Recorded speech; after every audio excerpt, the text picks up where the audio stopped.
কথাটা তীরের মতো সারার বুকের মাঝখানে বিঁধল। তার যেন গলার কাছে আটকে আসছে ওর। রাফসান কী বলল? ও যাকে দিনের পর দিন শাসন করত, গায়ে হাত তুলতো, অপমান করত, সেই মানুষটা কি তবে সারার নিজে? সারার শরীরটা মুহূর্তেই শিথিল হয়ে এলো, যেন চারপাশে সব কিছু ঝাপসা হয়ে যাচ্ছে। রাফসান আবার ঢুকরে উঠে বলল, বিশ্বাস কর সারা, ওই মানুষটাকে আমি অনেক ভালোবাসি। ঘৃণা করেও এক মুহূর্তে শান্তিতে থাকতে পারিনি আমি। নিজের জন্মধাত্রী মায়ের খুনিকে আমি শেষমেশ পাগলের মতো ভালোবেসে ফেললাম রে। সারা এবার কাঁপা কাঁপা গলায় অস্পষ্ট স্বরে মুখ দিয়ে শব্দ বের করলো, মানুষটাকে আমি? পরক্ষণেই রাফসান হেতাহিত জ্ঞান হারিয়ে চিৎকার করে উঠল। ওর গলার রগগুলো ফুলে উঠেছে। হ্যাঁ তুই, সেই মানুষটা তুই সেই। শুনতে চাস কিভাবে সব শেষ হলো? তাহলে শোন। অতীত। তখন সারার বয়স মাত্র 4 বছর। গুটি গুটি পায়ে সারা বাড়িতে দাপিয়ে বেড়ায়। আর রাফসান তখন ক্লাস 5-এ পড়ে। বাবা মাকে নিয়ে তার হাসি খুশিতে দিন কাটছিল। যেদিন সারার বাবা রায়ান চৌধুরী সারাকে রাস্তা থেকে কুড়িয়ে বাড়িতে নিয়ে এসেছিল, প্রথম প্রথম রাফসান খুব বিরক্ত হতো। কিন্তু সারার ওই গোলগাল মুখ আর মায়াবী চোখের দিকে তাকালে বেশিক্ষণ রাগ করে থাকা যায় না। রাফসানও পারেনি। বাবা মায়ের সামনে সারাকে একটু আধটু বকাঝকা করলেও আড়ালে গেলেই রাফসান ওকে কোলে তুলে নিত, গাল টিপে আদর করত, চুপি চুপি চকলেট এনে দিত আর বাগান দিয়ে ঘুরিয়ে আনতো। রাফসানের এই লুকিয়ে করা ভালোবাসা বড়দের চোখ এড়ালেও মা রাইহা চৌধুরীর নজর এড়ায়নি। তিনি আড়াল থেকে ছেলের এই কাণ্ড দেখে মিটিমিটি হাসতেন। রাইহা চৌধুরী সারাকে একদম নিজের মেয়ের মতো আগলে রাখতেন। তার খুব ইচ্ছে ছিল একটা মেয়ে হবে, কিন্তু জরায়ুতে টিউমার হওয়ার কারণে দ্বিতীয়বার মা হওয়ার ক্ষমতা তিনি হারিয়ে ফেলেছিলেন। ডাক্তার সাব জানিয়ে দিয়েছিল তিনি আর মা হতে পারবেন না। যদিও রাফসানকে নিয়েই তিনি সুখী ছিলেন, তবুও একটা মেয়ের অভাব সব সময় বোধ করতেন। তাই রায়ান চৌধুরী যেদিন সারাকে বাড়িতে আনলেন, রাইয়া চৌধুরী যেন আকাশের চাঁদ হাতে পেলেন। রায়ান চৌধুরী সারার আসল পরিবারকে অনেক খুঁজেছিলেন, কিন্তু কোথাও কোনো হদিশ না পেয়ে শেষমেশ নিজের মেয়ে হিসেবে তাকে রেজিস্ট্রি করালেন। রাইহা চৌধুরী সারাকে যতটা ভালোবাসতেন, হয়তো কোনো আপন মাও ততটা পারত না। কিন্তু এই গভীর ভালোবাসা দেখেই রাফসানের মনে মাঝে মধ্যে হিংসার আগুন জ্বলে উঠত। দিন দুপুরে রাইয়া চৌধুরী সারাকে কোলে নিয়ে বাগান বাড়িতে ঘুরে ঘুরে ভাত খাওয়াচ্ছিলেন। ঠিক তখনই স্কুল থেকে ফিরে রাফসান এই দৃশ্য দেখে রাগে ফেটে পড়ল। সে গটগট করে তার মায়ের সামনে গিয়ে দাঁড়ালো এবং অভিমানী সুরে বলে উঠল, আম্মু, তুমি এই পচা মেয়েটার জন্য আমাকে আর আগের মতো আদর করো না, আগের মতো ভাত খাইয়ে দাও না। তুমি এখন শুধু একেই ভালোবাসো। রাইহা চৌধুরী পরম মমতায় এগিয়ে এসে রাফসানের গোলগাল গাল দুটো ছুঁয়ে দিলেন। তিনি ম্লান হেসে নরম সুরে বললেন, মায়ের ভালোবাসা কখনো কমে যায় না রে বাবা। আর ওকে পচা মেয়ে কেন বলছিস? ও তোর বোন হয়, এখন থেকে বোন বলবি, বুঝেছিস? মায়ের মুখে বোনের কথা শুনে রাফসানের জেদ যেন আরও কয়েক গুণ বেড়ে গেল। সে চিৎকার করে বিরক্ত নিয়ে বলল, ও তোমার পেট থেকে হয়নি, তাহলে কেন ওকে আমি বোন বলবো? আব্বু ওকে রাস্তা থেকে কুড়িয়ে এনেছে, তাই ওকে আমি রাস্তার মেয়েই বলবো। বলেই রাফসান রাগী চোখে ছোট্ট সারার দিকে তাকালো। ওর দৃষ্টিতে তখন রাজ্যের ঘৃণা আর অধিকার বোধ। সে দাঁত কিরমির করে সারাকে ধমক দিয়ে বলল, এই রাস্তার মেয়ে, নাম বলছি আমার আম্মুর কোল থেকে, এক্ষুনি নাম। সারা তখন ঠিকমতো কথা বলতে পারতো না। তোতলামি করে আধো আধো বুলি ফুটিয়ে প্রতিবাদ করে বলল, নাপবো না, এটা আমার মা, তল না। সারার মুখে এই কথা শুনে রাফসানের মাথায় রক্ত চড়ে গেল। সে চোখ বড় বড় করে তর্জনে উঁচিয়ে বলল, কী বললি? তোর আম্মু আমার না? তোর এত বড় সাহস, আমার আম্মুকে নিজের বলছিস? রাইহা চৌধুরীর ছেলের এই ছেলে মানুষের ঝগড়া দেখে খিলখিল করে হেসে উঠলেন। তিনি রাফসানের মাথায় হাত বুলিয়ে আদর করে বললেন, রাফসান, ছোট বাচ্চাদের সাথে এভাবে কথা বলে না রে। ও কি বোঝে বল? ও তো একদম ছোট্ট মানুষ। বলেই তিনি কোল থেকে সারাকে নিচে নামিয়ে দিলেন। তারপর সারার ছোট্ট তুলতুলে হাতটা শক্ত করে রাফসানের হাতের ভেতর গুঁজে দিয়ে বললেন, এই নে, ওকে নিয়ে বাগানে গিয়ে একটু ঘোর, দেখিস যেন পড়ে না যায়। বলেই তিনি রাফসানের কাঁধ থেকে স্কুলের ভারী ব্যাগটা নিজের হাতে নিয়ে হাসি মুখে বাড়ির ভেতর চলে গেলেন। সারা তখন তার বড় বড় মায়াবী চোখ জোড়া মেলে অবাক হয়ে রাফসানের দিকে তাকিয়ে রইল। ওর ছোট্ট ছোট আঙুলগুলো রাফসানের শক্ত হাতের মুঠোয় বন্দি। সারা বুঝতে পারছে না এই কিউট ভাইয়াটা ওকে আদর করবে নাকি আবার বকা দেবে। রাইহা চৌধুরী আড়াল হতেই রাফসানের সেই কৃত্রিম রাগ মুহূর্তেই জল হয়ে গেল। সে হাঁটু গেড়ে ঘাসের উপর বসে সারার নরম তুলতুলে গাল দুটো 2 হাত দিয়ে টিপে ধরল। ওর চোখে তখন রাজ্যের মমতা। রাফসান মুগ্ধ হয়ে বলল, তুই এত মিষ্টি কেন রে? তোকে দেখলেই খালি গালে চুমো খেতে ইচ্ছে করে। তোকে কেন ললিপপ বানাইলো না? বানাইলে সারাদিন তোকে খাড়ি আমি চুষতাম। বলেই রাফসান পটাপট সারার 2 গালে দুটো শব্দ করে চুমো খেলো। তারপর পকেট থেকে একটা চকলেট বের করে সারার ছোট্ট হাতের তালুতে গুজে দিল। চকলেট পেয়ে সারা তো খুশিতে আটখানা। ও খিলখিল করে হেসে রাফসানের গলার ওপর ঝাঁপিয়ে পড়ল। এইভাবে খুনসুটি আর আদরে রাফসানের দিন কাটছিল। কিছুদিন পর স্কুল ছুটি হলো। রাফসান জেদ ধরল সে ঘুরতে যাবে। ছেলের আবদার মেটাতে রায়ান চৌধুরী আর রাইহা চৌধুরী রাজি হলেন।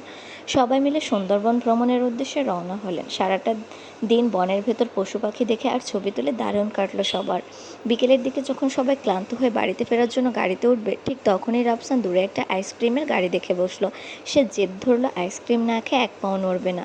রায়ান চৌধুরী অজ্ঞতা রাফসানকে নিয়ে রাস্তার ওপাশে আইসক্রিম কিনতে গেলেন। রাইহা চৌধুরী সারাকে নিয়ে রাস্তার এপাশে দাঁড়িয়ে অপেক্ষা করতে লাগলেন।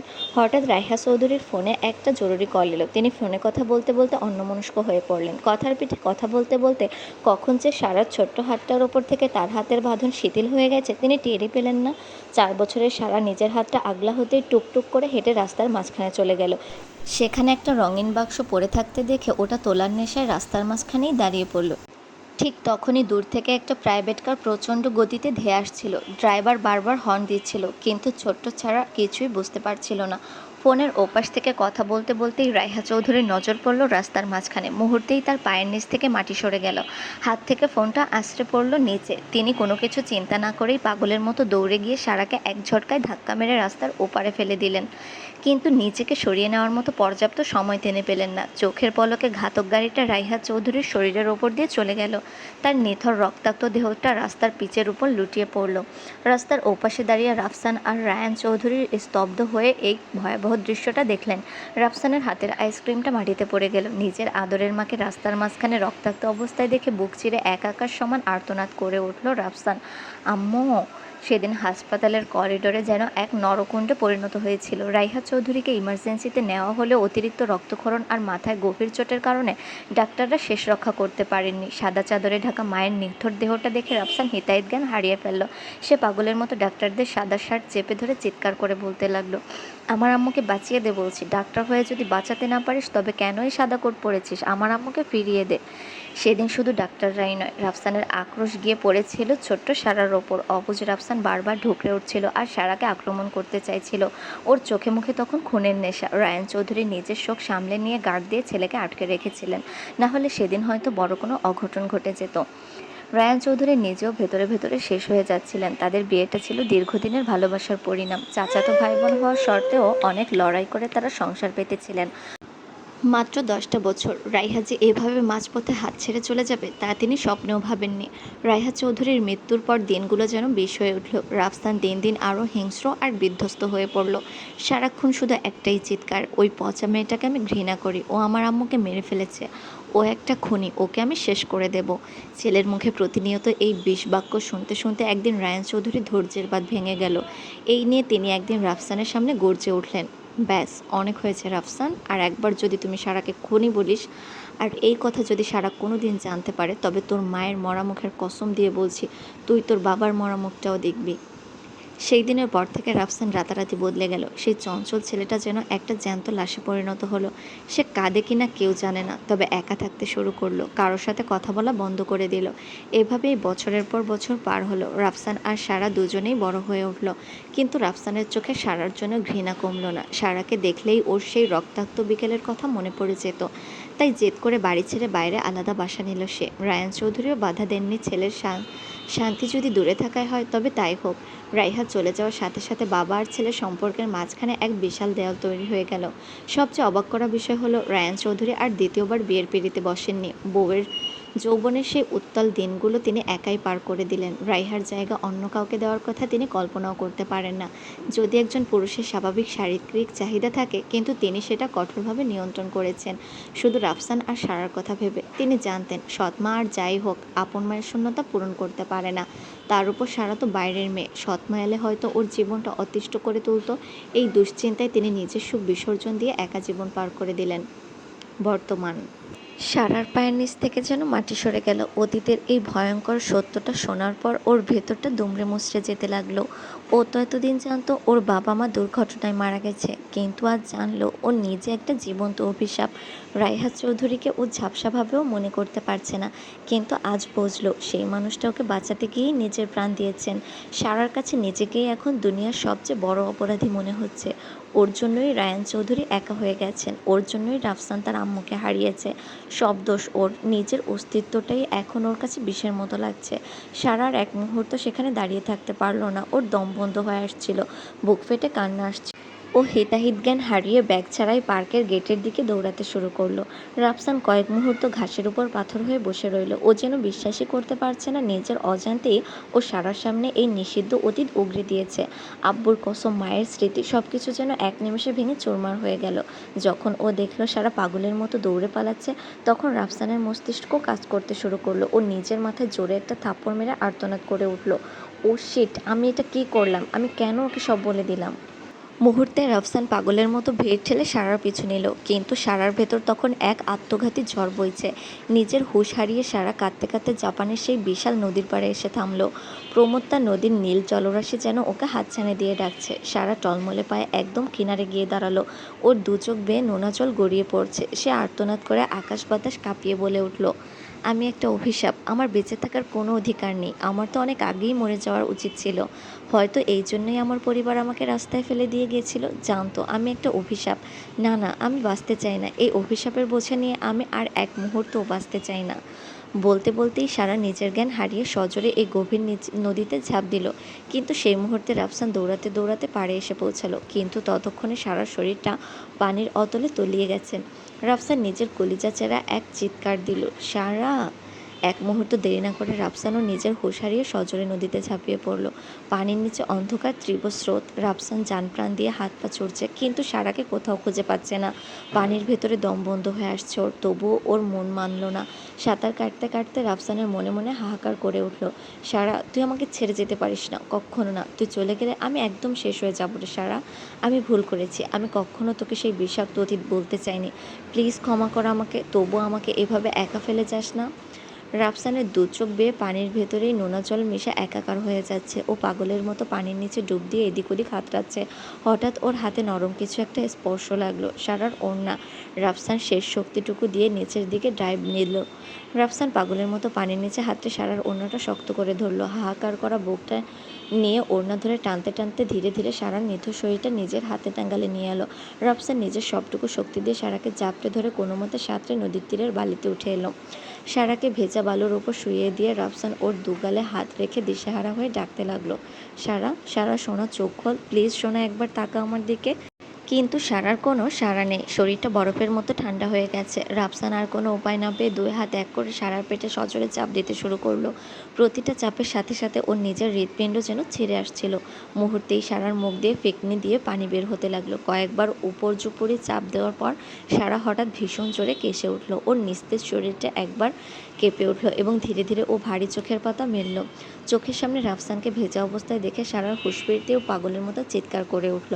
রাফসানের বুকের উপর দু হাতে আঘাত করতে করতে ও ঠুকরে কেঁদে উঠল, কেন বাঁচালেন আমাকে? কেন মরতে দিলেন না? আমি তো আপনার মায়ের খনি, একটা জ্যান্ত অভিশাপ আমি।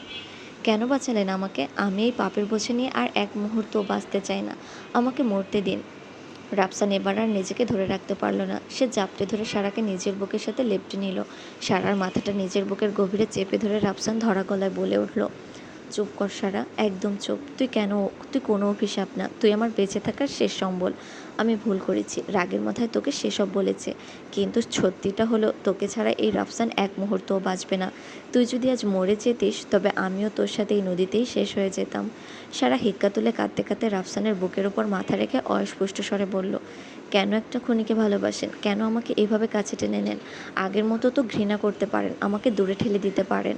রাফসানের দু চোখ বেয়ে তখন নোনা জল গড়িয়ে গড়িয়ে গড়িয়ে সারার ভেজা চুলে মিশে যাচ্ছে। সে সারার কপালে নিজের কপাল ঠেকিয়ে ধরা গলায় বলল, পারি না ঘৃণা করতে রে সারা, পারি না। আমি আজ হেরে গেছি।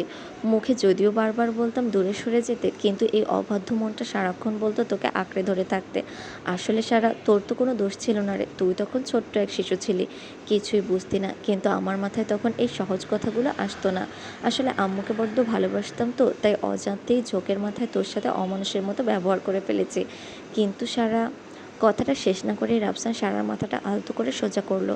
দুই হাতের তালুতে সারার ফ্যাকাশে হয়ে যাওয়া মুখটা আগলে ধরে ওর চোখের গভীরে নীলমণির দিকে তাকিয়ে ব্যাকুল স্বরে বলল, কিন্তু এখন তোকে ছাড়া আমি এক মুহূর্তও বাঁচতে পারবো না, বিশ্বাস কর।